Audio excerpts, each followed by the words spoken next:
Social media addiction has become a real problem. நம்மளோட productivity அப்புறம் நம்மளோட relationships இது எல்லாத்தையுமே இது பாதிக்குது. Based on your age, நீங்க எந்த social media app அதிகமா யூஸ் பண்றீங்கிறது வேணா மாறலாம். நீங்க Snapchat யூஸ் பண்ணலாம், Instagram யூஸ் பண்ணலாம், இல்ல YouTube, WhatsApp கூட நீங்க யூஸ் பண்ணிட்டு இருக்கலாம். பட் social media overuse அப்படிங்கிறது across all ages நிறைய பேர் மத்தியில ஒரு பெரிய பிரச்சனையா வளர்ந்துட்டு இருக்குது. இது உங்களோட டெய்லி லைஃப்ல உங்களோட productivity அப்புறம் உங்களுக்கு இருக்கிற relationships இது எல்லாத்தையும் பாதிச்சிட்டு இருக்குது. And this issue needs to be addressed right away.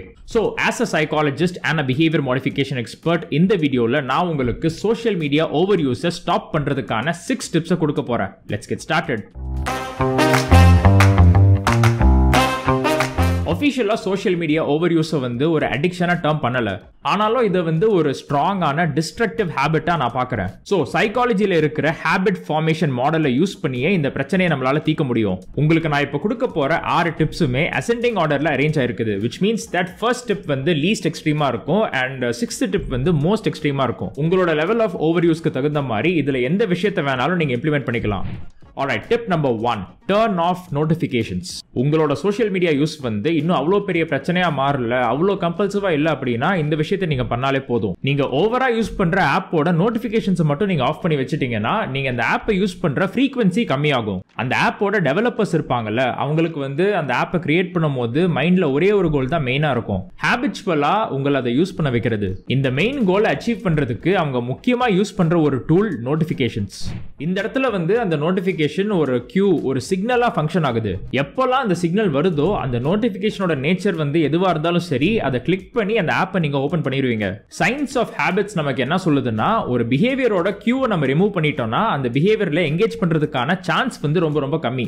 அந்த பிஹேவியருக்கு வந்து ஒரு செட் ஆஃப் கியூஸ் இருக்கலாம், நிறைய கியூஸ் இருக்கலாம். ஆனா இந்த இடத்துல வந்து அந்த நோட்டிபிகேஷன் தான் ஒரு கியூவா ஃபங்க்ஷன் ஆகுது. நோட்டிபிகேஷனை மட்டும் நீங்க ஆஃப் பண்ணி பாருங்க, அந்த ஆப்பை யூஸ் பண்ற பிஹேவியர் மேல உங்களுக்கு இன்னும் அதிகமா கண்ட்ரோல் கிடைக்கும். இது வந்து உங்களுக்கு பிரச்சனை ஸ்டார்டிங் ஸ்டேஜ்ல இருந்தா ஒர்க் ஆகும். ஆனா சில பேர் பாத்தீங்கன்னா நோட்டிபிகேஷனே வரலனா கூட அந்த ஆப்பை வந்து இவங்களா ஓபன் பண்ணி பாப்பாங்க. இதுக்கு என்ன அர்த்தம்னு பாத்தீங்கன்னா, அந்த பிஹேவியர்ல அவங்க எங்கேஜ் பண்றதுக்கு நோட்டிபிகேஷன் இல்லாம வேற ஒரு கியூ இருக்குன்னு அர்த்தம். Which brings me to tip number 2, hide your phone when focusing.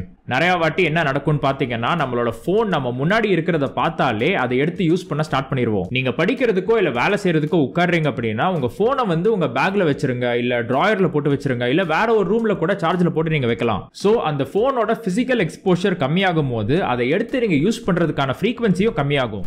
இது உங்ககிட்ட சொல்லிட்டு இருக்கும் போது எனக்கு ஒரு ஃபேமஸ் சைக்காலஜிக்கல் எக்ஸ்பெரிமெண்ட் ஞாபகம் வருது. It's called the marshmallow experiment. மார்ஷ்மெல்லோனா ஒரு வகையான ஸ்வீட், சாப்பிடுற பொருள். இந்த எக்ஸ்பெரிமெண்ட்ல என்ன பண்ணாங்கன்னு பாத்தீங்கன்னா, ஒரு ரூம்ல ஒரு குட்டி பையனையோ பொண்ணையோ வச்சுட்டு அவங்க முன்னாடி அந்த ஸ்வீட்டை வச்சிருவாங்க.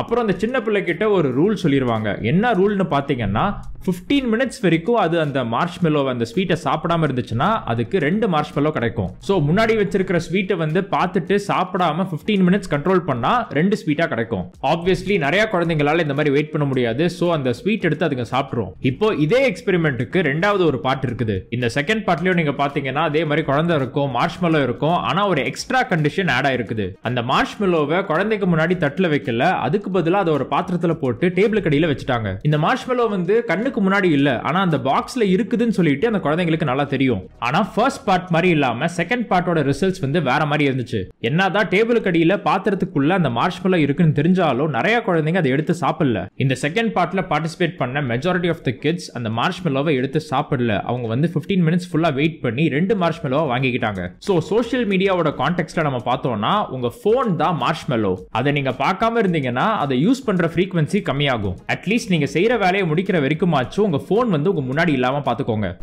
சரி, இப்போ இந்த 2 டிப்ஸுமே உங்களுக்கு ஒர்க் ஆகல, உங்களோட பிரச்சனை வந்து அதிகமா இருக்குன்னு நினைச்சீங்கன்னா அடுத்த ஸ்டெப்ஸ் நம்ம பார்க்கலாம். அடுத்து வரப்போற டிப்ஸ் வந்து ஃப்ரிக்ஷன் பேஸ்டா இருக்க போகுது. ஃப்ரிக்ஷன் நான் எதை சொல்றேன்னா, அந்த பிஹேவியருக்கும் உங்களுக்குமான தூரத்தை வந்து அதிகப்படுத்துறது. பேசிக்கலி அதை இன்கன்வீனியன்ட்டா மாத்துறது.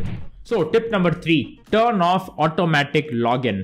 நீங்க இன்ஸ்டாகிராம், ஃபேஸ்புக்லாம் யூஸ் பண்ணிட்டு இருக்கீங்கன்னா உங்களோட லாகின் இன்ஃபர்மேஷனை சேவ் கொடுக்காதீங்க. இப்படி பண்ணும்போது என்ன ஆகும்னா, அந்த ஆப் வந்து ஒவ்வொரு வாட்டியும் உங்களோட ப்ரொஃபைல்ல இருந்து லாக் அவுட் ஆயிரும். அண்ட் ஒவ்வொரு வாட்டியும் அந்த ஆப்ல வந்து உங்களோட கிரெடென்ஷியல்ஸ், உங்களோட யூசர் நேம், பாஸ்வேர்டை என்டர் பண்ணதுக்கு அப்புறம் தான் உள்ள போக முடியும். பேசிக்கலி நீங்க என்ன பண்றீங்கன்னா, உங்களுக்கும் அந்த ஆப்பை யூஸ் பண்ற பிஹேவியருக்கும் நடுவுல ஒரு எக்ஸ்ட்ரா ஸ்டெப் ஆட் பண்றீங்க, which is pretty inconvenient. எப்பயுமே ஒரு விஷயத்தை போய் அடையிறது நமக்கு இன்கன்வீனியன்ட்டா மாறிடுச்சுன்னா அந்த விஷயத்தை தேடி போற சான்ஸ் வந்து கம்மியாயிரும். சரி, எனக்கு இதுவும் பத்தல, ஒவ்வொரு வாட்டியும் என்னோட யூசர் நேம், பாஸ்வேர்டை போட்டு அந்த ஆப்பை வந்து ஓவர் யூஸ் பண்ணிட்டு இருக்க நினைச்சீங்கன்னா உங்களுக்கு தான் tip number 4, delete the app. ஒவ்வொரு வாட்டியும் அந்த ஆப்பை யூஸ் பண்ணி முடிச்ச உடனே அந்த ஆப்பை டெலீட் பண்ணிருங்க. சோ திரும்ப யூஸ் பண்ணணும்னு நீங்க நினைக்கும் போதெல்லாம் அதை ரீடவுன்லோட் பண்ண வேண்டியதா இருக்கும். டவுன்லோட் ஆகுற வரைக்கும் வெயிட் பண்ணி திரும்ப உங்களோட லாகின் கிரெடென்ஷியல்ஸ்லாம் போட்டு அதுக்கப்புறம் தான் அந்த ஆப்பை யூஸ் பண்ணணும். யூஸ் பண்ணி முடிச்ச உடனே திரும்ப டெலீட் பண்ணணும். அகைன் நம்ம என்ன பண்றோம்னு பாத்தீங்கன்னா அந்த பிஹேவியருக்கும் நமக்கும் நடுவுல இன்னும் எக்ஸ்ட்ரா ஒரு ஸ்டெப்பை ஆட் பண்றோம். அது வந்து வெறும் ஒரு ஸ்டெப்பா மட்டும் இல்ல, ஒரு டிலேவும் இருக்குது. ரீசன்ட் ஸ்டடீஸ் இன் ஹேபிட் ஃபார்மேஷன் என்ன சொல்லுதுன்னா ஒரு மோசமான பிஹேவியர்ல நம்ம எங்கேஜ் பண்றதுக்கு முன்னாடி ஒரு டிலேவை ஆட் பண்ணோம்னா அந்த பிஹேவியரை நம்ம பண்றதுக்கான சான்ஸ் வந்து இன்னும் கம்மியாயிரும். அண்ட் அந்த டிலே ஆகும்போது நம்ம வெயிட் பண்றோம்ல, அந்த வெயிட் பண்ற டைம்ல வந்து பீப்புள் கெட் மோர் மைண்ட்ஃபுல். ஒரு முக்கியமான ஸ்டடியில என்ன பண்ணிருக்காங்கன்னு பாத்தீங்கன்னா மக்களை வந்து லிஃப்ட்ல போறதுக்கு பதிலா ஸ்டெப்ஸ் ஏறி போறதுக்கு படி ஏறதுக்கு என்கரேஜ் பண்ணணும்னு முடிவு பண்ணிருக்காங்க. சும்மா வாயில சொன்னா மட்டும் எல்லாரும் கேட்ற மாட்டாங்கல்ல. சோ இதுக்காக அவங்க என்ன பண்ணாங்கன்னு பாத்தீங்கன்னா அந்த லிஃப்டோட ஸ்விட்ச் இருக்கும்ல, அந்த ஸ்விட்சை தட்டினா அந்த லிஃப்ட் மேல வரதுக்கு கொஞ்சம் டிலே ஆகும். அந்த டிலே டைமை எக்ஸ்ட்ரா பண்ணிட்டாங்க, டபுள் பண்ணிட்டாங்க. லிஃப்ட் மேல வரதுக்கு இன்னும் கொஞ்ச நேரம் வெயிட் பண்ணணுமா அப்படின்னு யோசிச்சு நிறைய பேர் படிக்கட்டு ஏறி போக ஸ்டார்ட் பண்ணிட்டாங்க. அந்த ஸ்லைட் டிலே ஒரு ஸ்லைட் இன்கன்வீனியன்ஸ் வந்து அவங்கள படிக்கட்டு ஏறி போறதுக்கு ப்ராம்ப்ட் பண்ணுச்சு. சோ சோஷியல் மீடியாவோட கான்டெக்ட்ல நீங்க பாத்தீங்கன்னா ஒரு எக்ஸ்ட்ரா டிலே ஆட் பண்ணும்போது ஒரு எக்ஸ்ட்ரா இன்கன்வீனியன்ஸ் ஆட் பண்ணும்போது அந்த பிஹேவியர்ல எங்கேஜ் பண்றதுக்கான சான்ஸ் வந்து இன்னும் கம்மியாகும். ஓகே, இப்போ வந்து நம்ம லாஸ்ட் 2 டிப்ஸை பார்க்க போறோம். இது இன்னும் கொஞ்சம் இன்கன்வீனியன்ட்டா இருக்க போகுது, இன்னும் கொஞ்சம் எக்ஸ்ட்ரீமா இருக்க போகுது. எனக்கு வந்து சோஷியல் மீடியா யூசேஜ் ரொம்ப பெரிய பிரச்சனையா இருக்கு நினைக்கிறவங்க எல்லாம் இதை ஃபாலோ பண்ணலாம். இந்த போனால தான், சோஷியல் மீடியா யூசேஜ்னால தான் என்னோட லைஃப் வந்து ரொம்ப மோசமா போயிட்டு இருக்கு அப்படின்னு நீங்க நினைச்சீங்கன்னா, கன்சிஸ்டன்டா இதே மாதிரி நீங்க நினைச்சிட்டு இருந்தீங்கன்னா, உங்க வேலை பாதிச்சுட்டு இருக்குது, உங்களோட ரிலேஷன்ஷிப்ஸ்லாம் ரொம்ப மோசமா போயிட்டு இருக்கு நீங்க நினைச்சீங்கன்னா இந்த 2 டிப்ஸை நீங்க ஃபாலோ பண்ணலாம். Tip number 5, get a hobby. நீங்க யோசிக்கலாம் இது வந்து ரொம்ப சில்லியா இருக்குது, சிம்பிளா இருக்குது, ஒரு ஹாபியை கிரியேட் பண்றதுனால சோஷியல் மீடியா யூசேஜ் வந்து எப்படி கம்மியாகும் நீங்க யோசிக்கலாம். But think about it in terms of habits. நிறைய வாட்டி பாத்தீங்கன்னா நம்மளோட சோஷியல் மீடியா யூசேஜ் இருக்குல்ல, இது வந்து நம்மளோட என்வாயர்மெண்ட்ல இருக்கிற கியூஸை தாண்டி நம்மளோட எமோஷனல் கியூஸ்னால தான் ட்ரிகர் ஆகுது. நீங்க கொஞ்சம் கவனிச்சு பாத்தீங்கன்னா உங்களுக்கு எப்போல்லாம் கொஞ்சம் போர் அடிக்குதோ இல்ல எப்போல்லாம் கொஞ்சம் லோன்லியா இருக்குதோ அப்பதான் நீங்க போன் எடுத்து சோஷியல் மீடியாவை ஓபன் பண்ணுவீங்க. இந்த லோன்லினஸ், இந்த போர்டம்லாம் இருக்குல்ல, இது வந்து நம்ம பாடி நமக்கு பயாலஜிக்கலா ஒரு நோட்டிபிகேஷன் கொடுக்கிற மாதிரி தான். எப்போல்லாம் இந்த நோட்டிபிகேஷன் உங்களுக்கு ஃபீல் ஆகுதோ அப்போல்லாம் அந்த பிஹேவியர்ல நீங்க எங்கேஜ் பண்ண ஆரம்பிச்சிடுறீங்க.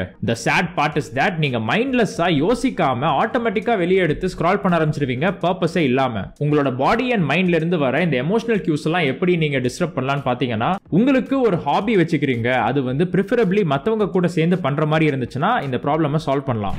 ஐ நோ இது வந்து நான் கொஞ்சம் ஓவர் சிம்பிளிஃபைடா சொல்றேன், நிறைய பேருக்கு லோன்லினஸ்க்கு வேற நிறைய காரணம் இருக்கலாம். பட் இந்த கான்டெக்ட்ல getting a hobby definitely helps. ஜிம்முக்கு போங்க, டான்ஸ் கிளாஸ் போங்க, ஆர்ட் கிளாஸ் போங்க, whatever it is, but get a hobby.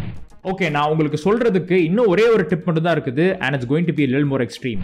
So, tip number 6, downgrade to a non-smart phone. ஒரு phone இல்லாம நம்ம லைஃப் லீட் பண்றது வந்து ஆல்மோஸ்ட் இம்பாசிபிள் ஆயிருச்சு. சரி, நான் வந்து ஃபுட் ஆர்டர் பண்ணணும், ஆன்லைன்ல வந்து ஷாப்பிங் பண்ணணும், அதுக்கப்புறம் வாட்ஸ்அப்ல மெசேஜ் பண்ணணும், நினைச்ச நேரத்துக்கு போட்டோ வீடியோ எடுக்கணும், அப்புறம் வந்து என்னோட ஆதார் கார்டு, டிரைவிங் லைசன்ஸ் எல்லாத்தையுமே வந்து டிஜிட்டலா வச்சிருக்கேன். இப்படிலாம் நீங்க நினைச்சீங்கன்னா கொஞ்சம் யோசிச்சு பாருங்க. உங்க பிரச்சனை வந்து ஒரு அளவுக்கு அதிகமா மேல போனதுனால உங்க லைஃப்ல எவ்வளவு பாதிப்பு இருக்குன்னு கொஞ்சம் யோசிச்சு பாருங்க. ஃபுட் ஆர்டர் பண்ணணும்னு தோணுச்சுன்னா ஆர்டர் பண்ணாதீங்க, வெளியே போய் சாப்பிடுங்க. ஆன்லைன் ஷாப்பிங் பண்ணணும்னா நீங்க லேப்டாப்ல இருந்து பண்ணலாம், கம்ப்யூட்டர்ல இருந்து பண்ணலாம், வேற டிவைஸ்ல இருந்து பண்ணலாம், ஆனா போன்ல இருந்து பண்ணாதீங்க. இதெல்லாம் சரி, பட் வாட்ஸ்அப்க்கு என்ன பண்றது? வாட்ஸ்அப் வந்து நிறைய காலேஜஸ்ல, ஒர்க் பிளேசஸ்ல மேண்டேட்டரி ஆயிருச்சு. இந்த பிரச்சனைக்கும் தீர்வு இருக்குது. மார்க்கெட்ல வந்து நிறைய பேசிக் ஸ்மார்ட் போன்ஸ் இருக்குது, தேர் கால் டம்ப் போன்ஸ். அதுல வந்து நீங்க மத்த ஸ்மார்ட் ஆப்ஸ்ல அதிகமா யூஸ் பண்ண முடியாது, ஆனா வாட்ஸ்அப் மட்டும் யூஸ் பண்ணிக்கலாம். நான் வேணா இந்த மாதிரி சில போன்ஸ்க்கான லிங்க் வந்து டிஸ்கிரிப்ஷன்ல போடுறேன், நீங்க அப்புறமா பாத்துக்கோங்க. இதுதான் ஃபைனல் ஸ்டெப், ஃபைனல் பாஸ். இதுக்கு மேல உங்களுக்கு என்னதான் கிரேவிங் இருந்தாலும் யூஸ் பண்றதுக்கான சான்ஸ் சுத்தமா கிடையாது. So go ahead, live your life. Alright, we've come to the end of the video. இந்த வீடியோ உங்களுக்கு யூஸ்ஃபுல்லா இருந்துச்சுன்னா எனக்கு ஒரு லைக் போடுங்க. அண்ட் சைக்காலஜி பத்தி இன்னும் தெரிஞ்சுக்கணும்னு நினைச்சீங்கன்னா பேட் பிஹேவியர் சேனலுக்கு சப்ஸ்கிரைப் பண்ணுங்க. Until next time, bye.